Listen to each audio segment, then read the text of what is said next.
Bonjour à tous, mon nom est Joanne de Joanne's Socks. Je suis instructeur de machine à tricoter à bas et tel que promis à un dernier rassemblement où j'étais instructeur, je vais vous présenter la façon de faire le haut de bas intitulé Juana Selvage, appelé J-U-A-N-E Selvage, qui fait le haut de bas le plus beau à mon opinion.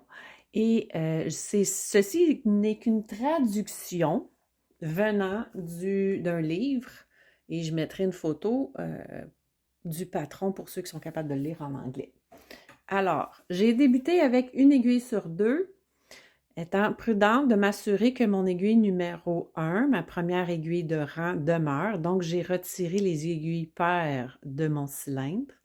Aussi important à noter que le Juana Selvage est un haut de bas qui tricote des côtes 1-1. Alors, c'est important d'avoir le bon côteleur. Vous ne pouvez pas faire ceci avec un cylindre 54 et un côteleur 36, mais bien un côteleur 36 et un cylindre 72.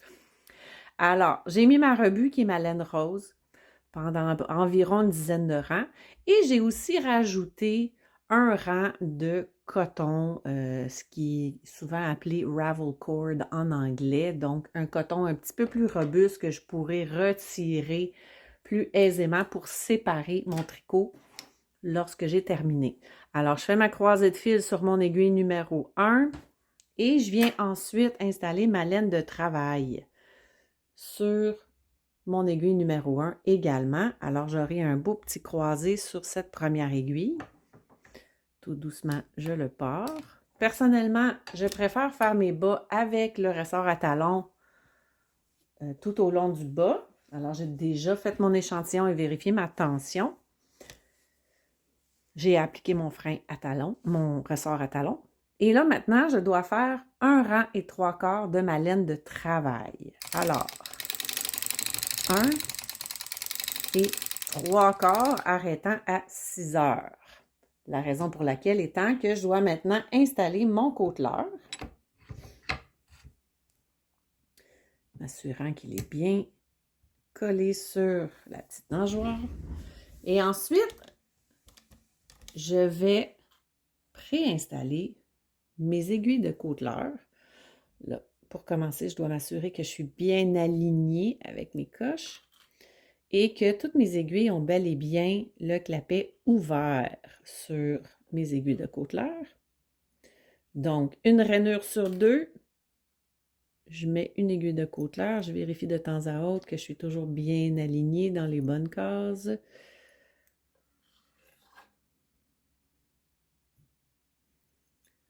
Donc, j'en ai pré-monté quelques-unes. Avec mon crochet ou une très bonne aiguille, je viens m'installer entre ma 1 et ma 3, ma toute première. Je peux tirer sur mon aiguille numéro 3 pour bien voir et je vais venir ramasser les deux brins de laine de travail qui sont là. Je m'assure de ne pas prendre mon coton là-dedans et je viens ainsi les déposer sur mon aiguille de côteleur. Je vais continuer comme ça tout le tour. Donc, je peux soit juste aller vers l'intérieur, ramasser les deux brins de laine de travail et les monter sur mon aiguille de côteleur.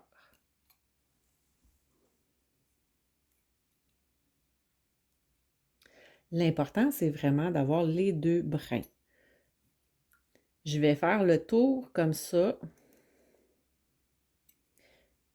Et ensuite, je vais tricoter 20 rangs parce que les côtes 1-1 ne sont pas faites pour faire une jambe entière. Après 20 rangs, je vais donc procéder à des côtes 3-1. Alors, je vais retirer une aiguille de côteleur sur deux pour faire l'entièreté de ma jambe en 3-1. Ensuite, suivi de 5 à 10 rangs de pré-talons. Et je vais terminer mon bas et je pourrai vous montrer le résultat fini. Voici donc le bas terminé. Mes orteils qui seront à fermer. J'ai choisi de faire mon pied en tricot à l'endroit seulement. Ma jambe est côtelée en 3-1 et mon haut de bas ici est en côte 1-1. Donc, où j'avais mis mon fil de coton, je peux le retirer à mon point de départ. Je peux ainsi tirer dessus pour tout simplement le retirer avec un petit peu plus d'aisance, si tout va bien.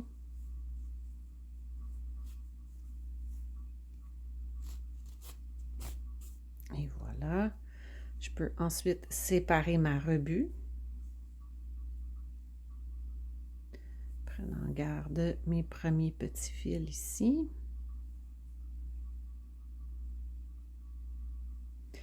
Et donc, voici mon haut de bas. Tout bien terminé. J'aurai tout simplement à faufiler ce petit brin-là ici pour terminer dans la dernière maille. J'espère que cette petite vidéo vous a plu. Si oui, soyez libre d'aller sur ma page Facebook, Joanne Socks. Allez liker, allez vous aimer la vidéo, abonnez à mon site, restez à l'affût de d'autres petites vidéos que je publierai dans les prochains jours. Si vous souhaitez avoir plus d'explications sur cette technique ou toute autre technique, surtout pour les débutants, ou vous voulez tout simplement apprendre à utiliser votre jolie machine à tricoter des bas, faites-moi signe, j'offre des cours en présentiel et en ligne, ça me fera plaisir de vous accompagner. Et je peux également juste offrir des leçons à la carte pour peaufiner vos aptitudes déjà établies. Alors, merci beaucoup et une bonne journée à vous tous!